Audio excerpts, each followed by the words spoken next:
So today we're here with Matt Hash from STAR FRUIT Books, a new manga publisher established around May 2020, am I right, in Florida. Yep.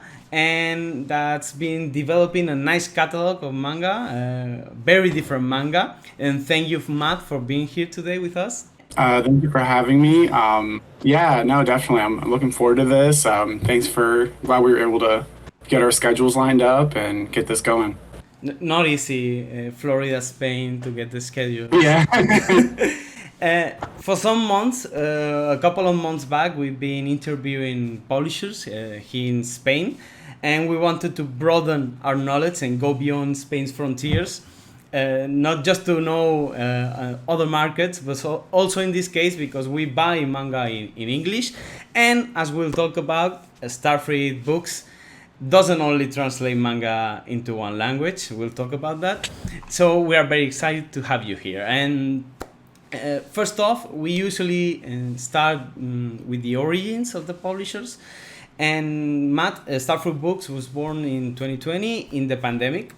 Last Thursday, we had here a Spanish publisher, Odaiba, which also started in 2020, and they started because of the need to diversify their business model because of the pandemic and everything shut down. On the other side of the spectrum, there's us, this channel, Manga y otras viñetas, which we started also during the pandemic just because we finally had the time to get it on.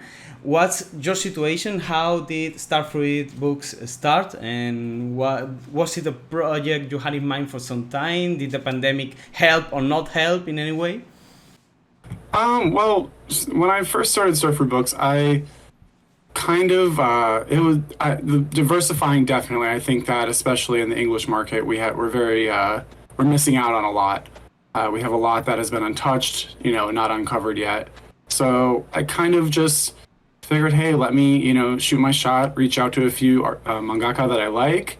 One notably was Minami Kyuta. She replied back pretty quickly and kind of helped me get everything together, and the rest is history. But yeah, I think that the pandemic for me, I worked the entire time. I wasn't fortunate, I wasn't home. I was out working. I worked customer service at the time. So it was like, to be honest, it was very refreshing to start. While it is a lot of work, it was kind of nice to get away from the craziness going on. So I think, yes, the pandemic definitely played a role in it, I would say. Being that I had, kind of the drive to do it, kind of to change, a little bit of change of pace and scenery, and kind of really get back into manga again. Nice. We're glad you joined the publishing manga industry. And so the name, it has a nice ring to it, STAR FRUIT Books. The books in it, the book in the name, gets me to ask something. You're now publishing your first magazine, Comic Bride, which will have not only manga but also essays, interviews, and other stuff. And does the book implies you will maybe diversify and try to branch out, like maybe books about essays, autobiographies, academic material regarding manga, or even Korean or Chinese comics, the Asian comics market? Actually, yes, that's exactly why. When starting STAR FRUIT, I was like, let me think of a name, but I didn't want to do something that was just manga specific because eventually, we'd like to expand into other sorts of books, like you said, maybe some autobiographies or essays, or maybe even, as much as I really want to do some kids manga, maybe even kids books in general. So it's something that I'm really interested in, and I will look at in the next few years here. So yeah, definitely. I think that I know I did. Whenever I found it in the name, I was like, nah, let's not do. I was gonna do something more, I don't know, geared towards manga. But yeah, like you said, let's keep it open. Nice. We're looking forward to it. And so your first release was Minami Kyuta's Pop's Life. Yes, we did that first, and it is digital only, 2-volume series, and it's probably one of my favorite releases that we've done. I thoroughly enjoy her work. I enjoy, being friends with her because we're more than just, work associates. We do email each other, send pictures, send each other gifts. So, I mean, we have a pretty good relationship. So, yeah, definitely Pop Life was our first and my favorite. Kind of envious right now. And just Minami Kyuta's was what caught our attention to Star Fruit Books. Just because, well, here in Spain we only have this There it is. this manga published under Minami Kyuta's No Toques a Mi Chica, Don't Touch My Girl, which is regarded as the first TL, teen love, here in Spain. And she had been forgotten, so it was so nice to hear someone was publishing her again. And we know that we've been told that new publishers often have trouble getting their first license, because in Japan they tend to ask for experience, which if you're new published, you don't have experience, that's what you need the license for. So was this troublesome for you, or did get in contact directly to the author and maybe getting digital first was easier? Yeah, so right as of now, we mainly work directly with authors to bring their works into English. Of course, it kind of limits what we're allowed to license, being, most of the time the Japanese publisher owns the rights. However, we're fortunate that we were able to negotiate directly with Kyuta on this, as well as some future titles. I will say, like, I've reached out to hundreds of authors. We generally get a reply of some sort. Either no, contact my publisher, or not interested, or sure, why not? But yeah, I would say, like, working with publishers. I'm currently working with one now, and it's not hard or anything like that. It's definitely a little bit different. So yeah, I really enjoy working with the creators directly, personally. But yeah. That's amazing, and to me that's astonishing, because here in Spain it's almost like taboo for the publishers to speak directly or work directly to mangaka. We've been asking that questions to publishers, especially there's one publisher who actually lives in Japan and deals with authors, but is not able to license through them. So to me that's amazing that you can, and that Minami Kyuta does have the rights for the mangas, right? Right. Yeah. For not for everything, of course, but she's been drawing for quite a while now, so she has tons of stuff that she does. And while working with her, we have her Not All Girls Are Stupid coming out here shortly. Just doing some final touches on it to send to the printer. However, we have some other things planned by her, and she pretty much said, I would suggest, I said, here are some books, like, which ones, what do you want next? And she said, this is what I want next. So that's what we're doing next.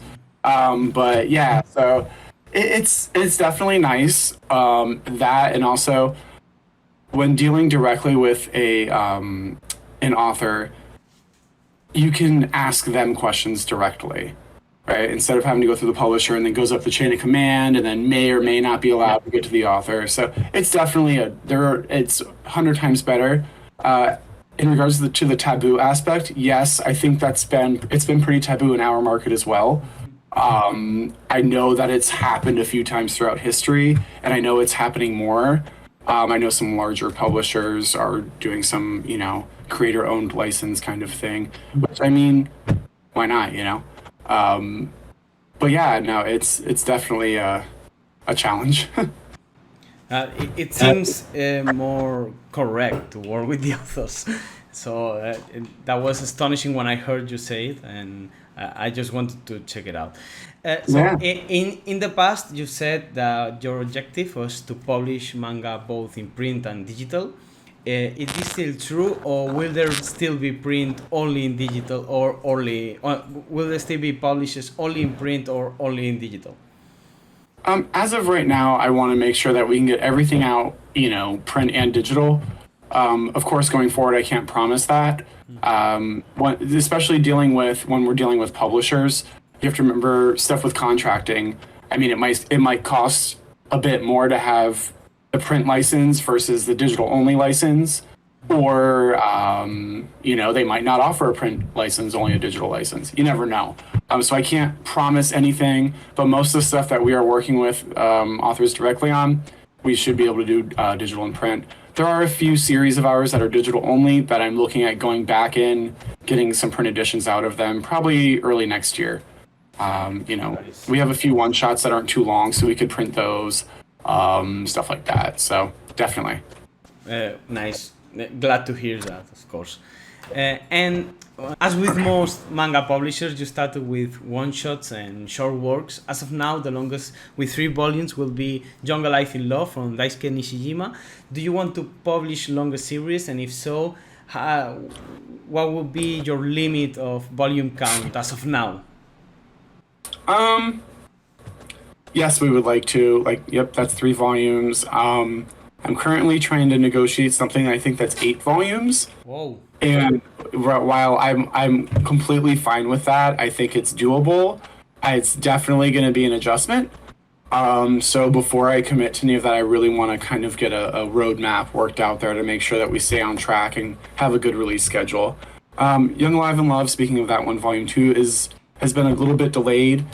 We've just with production stuff and COVID and all of that, some of the projects have been delayed. We've had editors have to leave or stuff. It happens. So it's translated. It's in editing currently. But yeah, so I would say 5 volumes I think would be a safe space for me. However, I do want this one series that's 18 to 20 volumes. So if I get that, I don't care. I'll figure it out at that point. I want it so bad, and I'm right there. So we'll see what happens. But of course, keep in mind if we do anything of a longer length, there will be a bigger push for a digital first approach on that. So you would be able to read it digitally, just to get it out there, because we're gonna need every penny we can get to make it work. So. Yeah, definitely. I think 5 would be a good spot. But definitely over time, I'm up for those long series. Cooking Papa is at 120 something volumes in Japan. Let's go. I'm all for it. Come on. So, Gorgo 13, I will take it all. I'm saying this now. If you license Cooking Papa, I will make the publishing campaign of your life. So. No, that's one series I would love. Even if I didn't, not even all of it. Just a collection of the best works, I think, not to go off, but I think cooking manga, I'm not a very good cook, but I think cooking manga is something that's very much needed. I think it's a great, everything about cooking is pretty cool, and it's really neat in manga form. I like how it's portrayed. I like how the food looks. I like how everything in it works together. In Pop Life, there's some good cooking scenes, and it really just shows family and bringing people together. I don't know. But anyway. Just to hear a publisher saying Cooking Papa, for me, is I don't know. I love it. And as you were saying, as a matter of fact, here in Spain, we have Oishimbo, which is also one of the greatest cooking manga, and very long too. They made 9 volumes, just stories with some kind of thematic, a sake volume, just stories of Oishimbo about sake. So Cooking Papa would be a perfect fit for that too, maybe. Yeah, we got we did a selection like that here for Oishimbo, but it wasn't I only have 1 volume of it. They were kind of hard to come by, so but yeah, definitely I would love to get something cooking related or Cooking Papa specifically. So that's amazing. And just to hear you're contemplating 8 volumes or even that one you said, more volumes, that's amazing. And I think also one of the most incredible things STAR FRUIT Books is doing is translating to more languages than just English in this case. And as of now, you can get in Spanish one shot from Minami Kyuta, The Blood Red Boy, El Chico Rojo como la Sangre, which I liked very much. I reviewed it in Instagram if you want to check it out. And as always, Minami Kyuta addressing gender, sexuality, and with her unique way. However, we heard you want to also translate into Swedish and Greek. Can you tell us how translated into other languages came about and what can we expect in the future? Well, so for the Swedish translation, it's actually done, ready to go. I have not gotten around to uploading it. I should probably do that this weekend. It's been ready for a long time now. However, I was talking with a translator who is Samuel Messener. Sorry, I forgot your name wrong. Apologize. On Twitter. He's a translator who is Swedish, speaks Swedish, Japanese, and English. And we were talking one day about translating, and I was like, sorry, I don't really have much for you right now, like Japanese to English. And he was like, yeah, I'm in Sweden, and our manga market is not there anymore. It's mainly English language, viz or, large publisher releases. Like, let's do it, It's short, 16 pages. It's going to be digital only. I mean, I don't think it's going to, break any charts or anything in the Swedish market, but hey, let's do it. I guess they only get a few, native language releases per year. So I thought that was pretty cool. As for Greek, so I live in Florida. It's a town called Tarpon Springs. We have a very large Greek community. So we have sponge diving and all of that kind of stuff. Good food. So I don't know. It's kind of where I've been kind of raised. I'm not Greek, but I've been raised here. And I think it'd just be really neat. The one story that we will put in Greek it's not Blood Red Boy. It's a different one. And I think it's going to sell very, very well. It's more of an experiment. Let's try, Greece doesn't have a ton of manga in their native language either. So I figured maybe I can print a handful of copies and find a few comic shops there to carry it. So yeah, I just figured, while we're doing it and have the access to it, why not? I mean, something small is good to start with, I would think.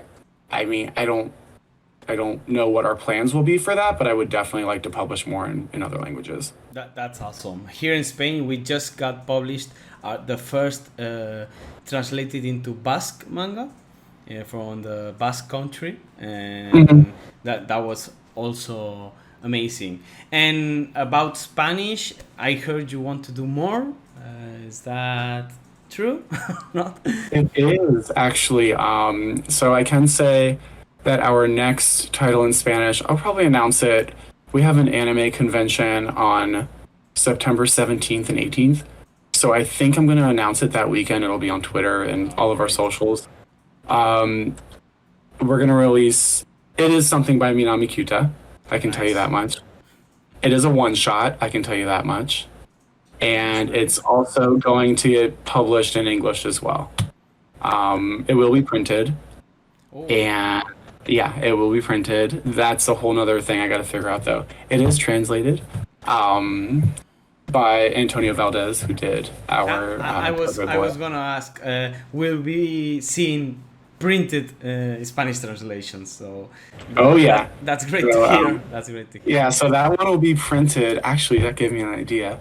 That one will be printed. It is a Minami Kyuta one shot. It's very moving. There's a lot of emotion in it. I'll tell you that right now. I got a little choked up when I read it. It took me a minute, and I was like, "Oh, okay." But yeah, I think you'll enjoy it. But yeah, so definitely, I would really, really, really like to publish more in Spanish specifically. My only obstacle as of right now is distribution. So currently, we either print our books here in America, or we're printing a lot of our normal size manga, like Not All Girls Are Stupid by Minami Kyuta. That will be printed in Portugal. Mm-hmm. So we have a store we work with in Portugal named Sendai, and they actually offer free shipping to throughout Europe if you purchase through them. So Sendai is a great outlet, of course, for us. So they will carry our stuff. It will try to get that a bit more promoted to the market in Spain. However, I would like to possibly find smaller bookshops, comic stores, something like that would be interested in carrying our releases.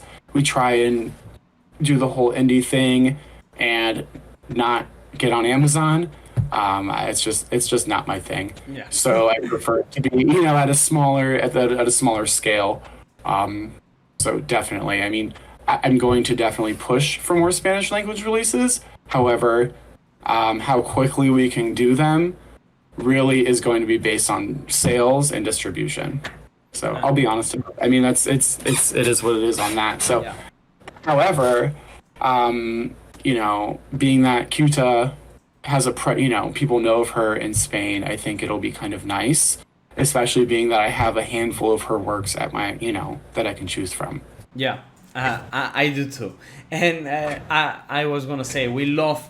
I mean, Laura and I, we love small publishers because they tend to publish manga that's more difficult to get outside small publishers. So regarding actually purchasing your mangas, the digital releases of course can be purchased through your website, but when getting print volumes, here in Spain we face the terrible shipping costs from as with most US small publishers. So the Sendai option is great. I will also be listing the Sendai webpage in the description, because they also carry Glacier Bay books with which also is very difficult to get. They don't, of course they don't ship in Amazon, and so it's more difficult, and we will work towards getting those small shops, those indie shops, to get volumes like from publishers like STAR FRUIT Books. We will work on that. And as for we have a pretty great fandom from Latin America, and as a matter of fact, in our Discord, some questions for your interview got posted, and they were from Latin American people. So, what would be the best way to get the mangas there? Is it like directly via your website? Yeah, I would say try and order through the website, see what shipping costs are. I don't set the shipping costs, it's all generated.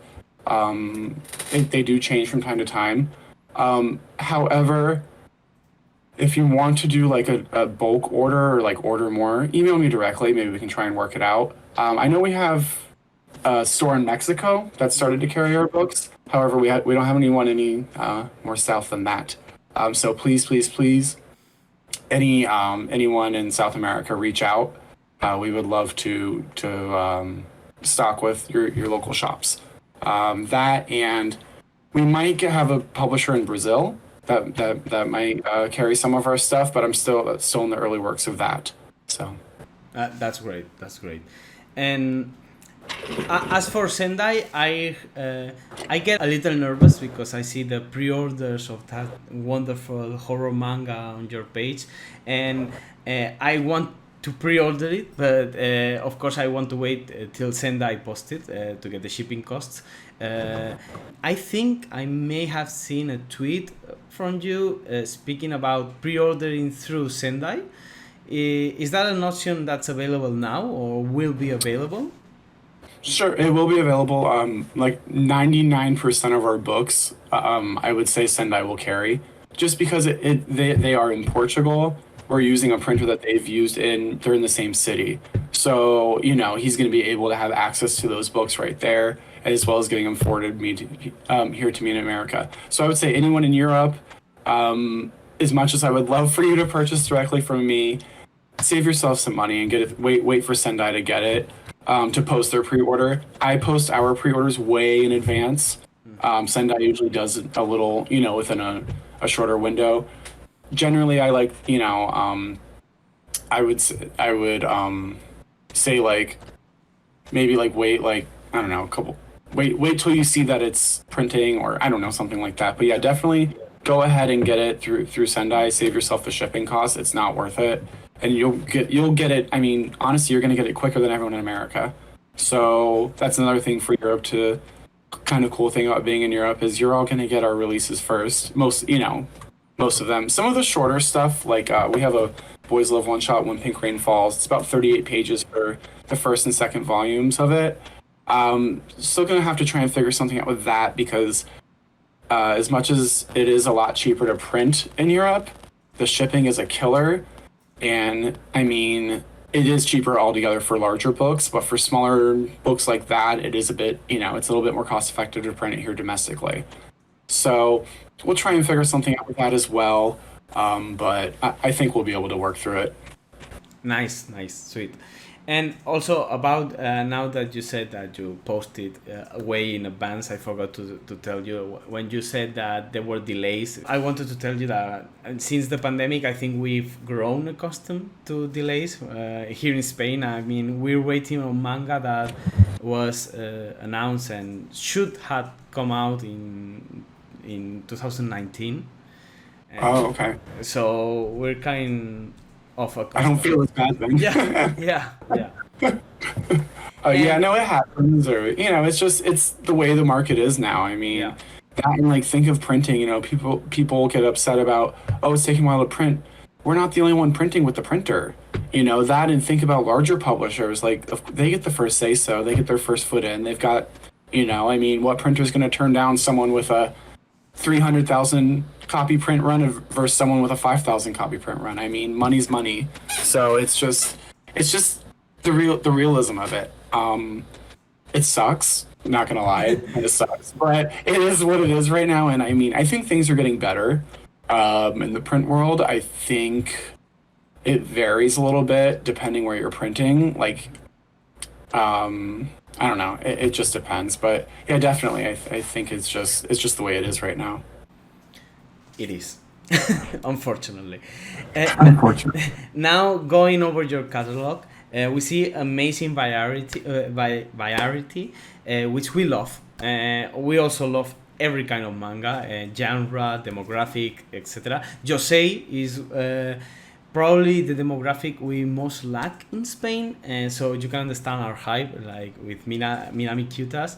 And you've also touched the purest slice of life, like the town you live in, or comedy, BL, horror, and I want to go over some of them. But let me start with Toki, from Ihara Tatsuya. This is a historic manga about a midwife in the 1959, post-war Japan. Which it has a classic drawing style, which I love, and makes you think about modernization. Is this historic manga genre something you wish to pursue? Because I, as an historian, I love them. It's amazing. I do. I would like to get a few more. I wouldn't say a ton, but a few more would be good. When I first saw that, I was like, you know what? It's just one of those stories that we would never read. No publisher would ever touch something like that. Right. It just doesn't fit the grain. I'm talking with Tatsuya Ihara. He's very cool, very nice guy.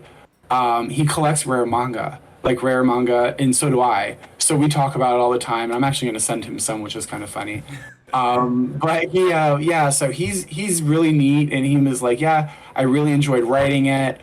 And we're actually going to do a print edition of it.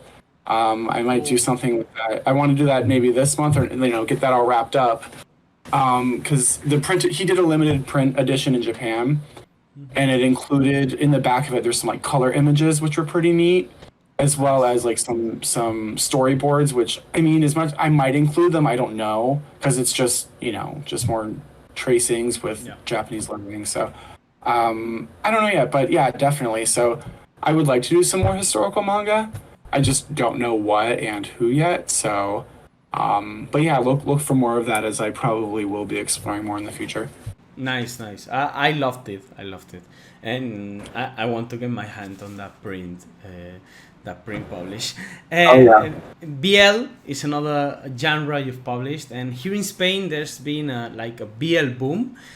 Almost all publishers put out BL titles every month, and the market is actually swarming with them. Is the US also in this kind of BL boom, and are more Yes. and are more BL titles to be expected from STAR FRUIT Books? Yeah, so we've got here also the BL boom is big.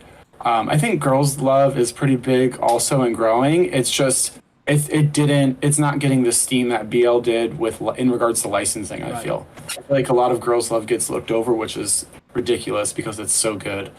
So I want more BL. Right now we've just got When Pink Rain Falls Part 1, which we're reprinting currently. Part 2 digital is out. We'll get the pre-orders up for that probably in maybe a few days actually. And then going forward, we have one BL title in the works called Let's Meet in the Next Life. That one's actually pretty good. It's about a guy and then a ghost of a student from his past, and they're kind of have a thing for each other, I guess. Drawn really nicely. However, it's still being drawn in Japan, so we've only got 4 of 6 chapters ready. The author's sending them to me as she completes them and sells them in Japanese through her booth. And once that's all compiled, I think it's going to do really well. So yeah, definitely more BL in the future. I think then we have 2 kind of 18 plus BL titles announced by Nakolat. What is it? Greetings, Smiles, and Happiness, I think, and then The Summer of the Fox. Those are pretty dirty. Nice. I'm pretty sure they're going to be uncensored, but don't quote me on that. Because we have to redraw the lightsabers and all that good stuff. So it'll be interesting to see how that turns out. But yeah, I'm all for more BL. Does the censor comes from Japan? Yeah, so those are Japanese censors on there. And sometimes the authors, when drawing, they don't draw in different layers. So they just do it right on the file. So you have to go in and kind of redraw it. That's not my job. But yeah, we'll see what happens on that front. No, because we here also have the both sides, like the manga that's censored from Japan and the manga that's uncensored.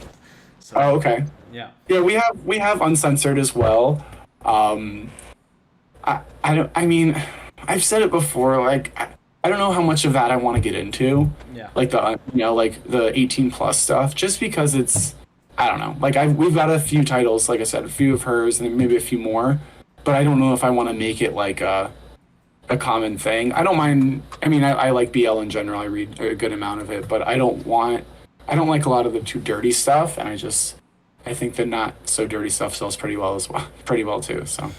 And as you said, Yuri is kind of lacking right now. Here in Spain, we are starting to get Yuri, but our BL shelves are way bigger than our Yuri shelves. Is that something you're looking forward to, like licensing Yuri? Yes, I would like to get some Yuri. I will say, however, I don't have anything in the works with it right now. I've reached out to a few authors, but nothing's set in stone. Okay. I think it's very, very, very overlooked. However, shout out to the publishers that are starting to really embrace it. I know like 7 Seas has a handful out, and I think Yen as well, and which is great because let's get it out there. I mean, we've got a whole market that's untouched because publishers like to play it safe all the time, and it's. Yeah. I mean, in general, I think the U.S. market is progressing. We finally are seeing. I mean, I've said a few, since I've started Star Fruit personally, I think this is the decade for English language manga. I think, like 2020 through 2030, we're going to see a lot.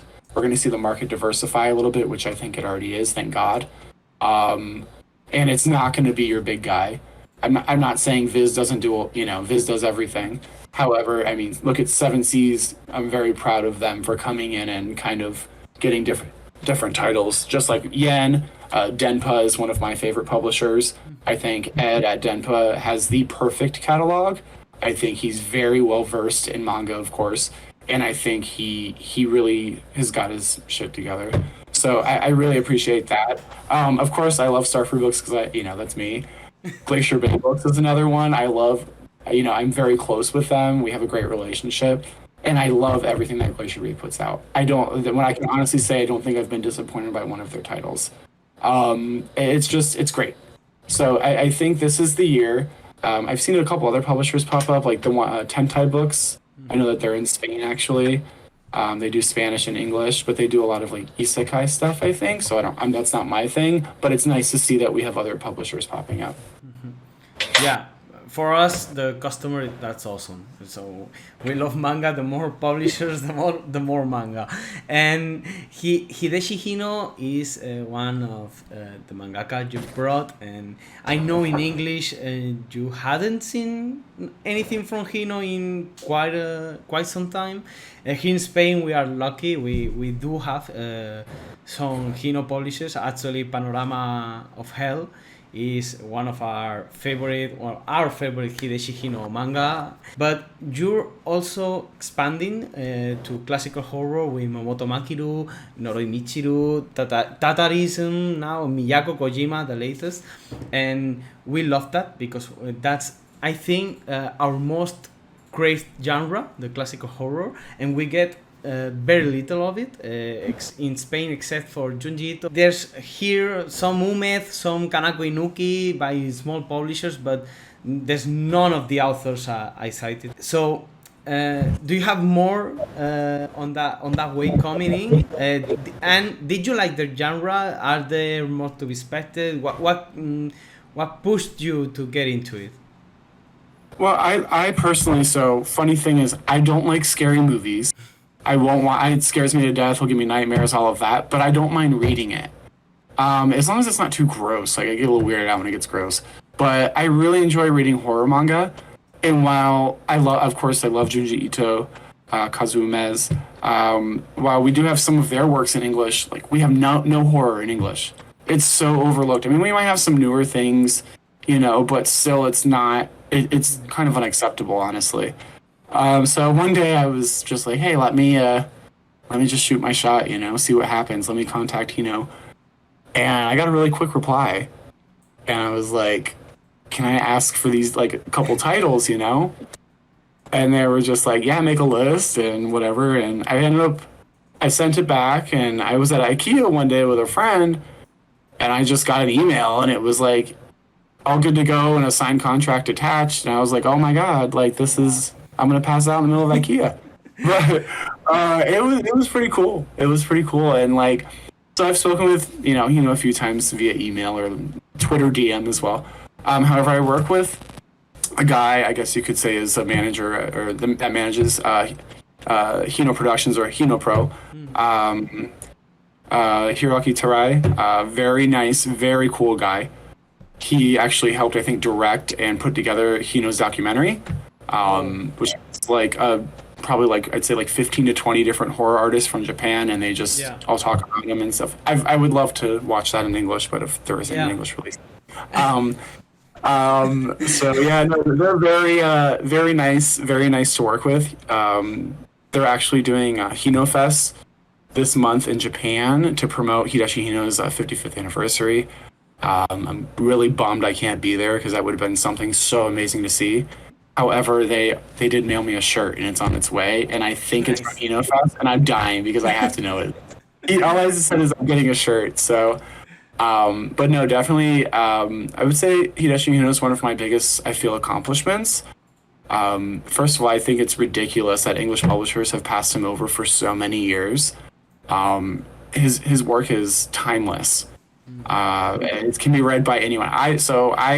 I read Hell Baby, was my intro to him as a kid. I was actually going through some really tough times with my dad being sick and all of that. I ended up at the library one day, which I frequented to get my manga.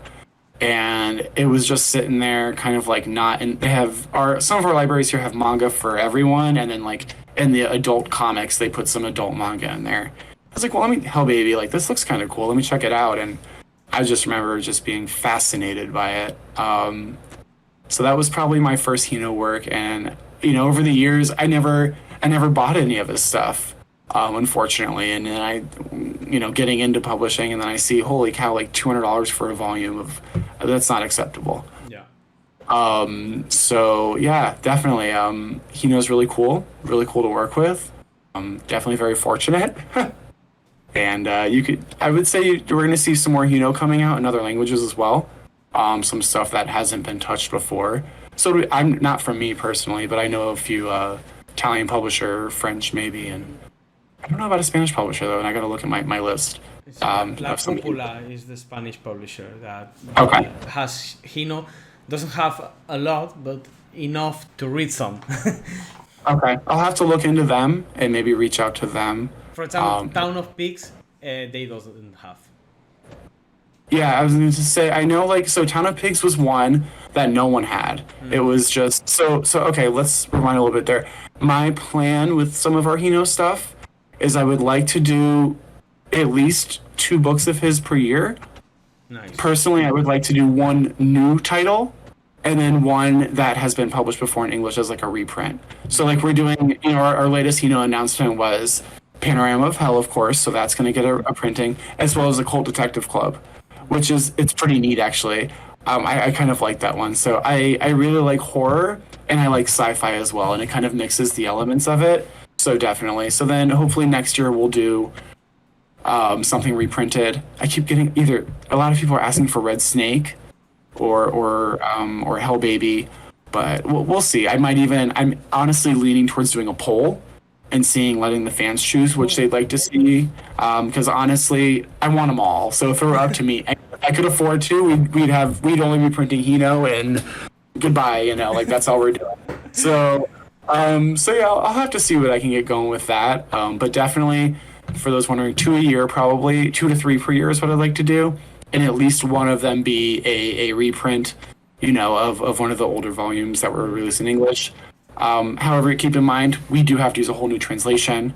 Our lettering, not saying the older, DH Publishing or Blast Books were terrible. I'm not trying to say that, but our lettering is a little bit more up to speed, as well as all of our sound effects are redone and drawn by hand. So they always look pretty good. The girls that work on our Hino releases are the best. So I don't ever flinch when I know that they're working on it. I know it's in safe hands. And I can guarantee you all, that it's in good hands. That's great to hear, because like I said, we love Hino, and I was kind of skeptical on Hino as an author until I read something from here. And actually, Panorama of Hell, we read a lot of manga, and Panorama of Hell is one of my favorite mangas I read this year, and by a lot. So good, so good. And I want to get my hands on more Hino, and if it's not published in Spain, for example, the better. And also for all the English readers, that's fantastic. It's curious because here in Spain also there's some very, very small publishers who have gotten like great authors, like Hino, for example. In our case, there's a little publisher, also comics, who has Shotaro Ishinomori and Go Nagai. And these are like some very big authors, and Right. it's like the big publishers doesn't want to, and it's strange to me, and to see that this is also happening like in the US, right? Like Star Fruit Books, who is a young publisher, and getting Hideshi Hino, that's amazing. And also because of the care that's put into by small publishers often in the works, that's amazing to hear. Yeah, thank you. It was it's definitely it's a lot of work for the Hino stuff, especially because like for Town of Pigs, they didn't have files. They had no original files. So we had to go in and scan each page, clean up each page, make it look great. However, it was nice because we were able to send back a nice looking, PDF copy of a Japanese digital edition for them. So hopefully they're able to sell that. That's what we're aiming for. But yeah, it's like I've said, I don't know why these publishers are passing over some of these authors. I mean, it's specifically Hino. I think with the right marketing, the right promotion, you would have no problem selling his products. So, I mean, for instance, Town of Pigs, we're sold out right now. It's definitely, we sold our whole print run in about a little bit less than 6 months. So, I mean, I can say pre-orders were a heavy part of it. However, I mean, it just flew. Like I was doing, I pack most of the orders myself, unless you're buying from a comic shop or something. If you buy directly from us, I'm sending you your order. So definitely ran through those. However, it is getting a reprint, hopefully by the end of this month, if not in October, Nice. in Portugal, with our printer in Portugal. So not only will it be getting a reprint, but we did add the blood orange logo to the spine to reflect our horror imprint. So that'll be really nice. And of course, Sendai will just look for it on Sendai. They'll be communicating when that gets posted. Sweet, we'll be looking forward to it.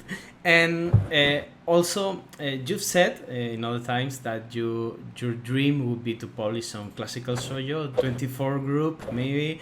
Here in Spain, we do have some Keiko Takemiya, Moto Hagio, Ryoko Ikeda, but all publishers keep saying that the market is still not mature enough for classical shoujo, and that they're almost stop publishing it. It's like we get very few releases. What is your take on the subject? Would you love to see? We would love to see more works put out. So that's a great question, because this is actually where small press publishers fit in. So you have to, larger publishers have minimum print runs that are, much bigger than probably what we are working with. I mean, like tenfold. So, I think it could be more feasible for a smaller publisher to do something like that. Maybe something like, I don't know, say I did a 2,000 print run of something. I think that would be better. It might be a little easier to sell out that print run. However, I know here, because I know Seven Seas did a few classics, not shoujo, more shonen stuff though, and I think they commented that it just wasn't, it wasn't terrible, but it didn't really do anything crazy. So I get it. I know there was a lot of talk on Twitter and other social media of wanting these classics and stuff like that, but I mean, if the sales aren't there, I mean, I don't blame publishers for kind of passing them over. I mean, it's kind of a risky thing to take a loss on. So we saw Moto Hagio was published in the US by Fantagraphics, I think.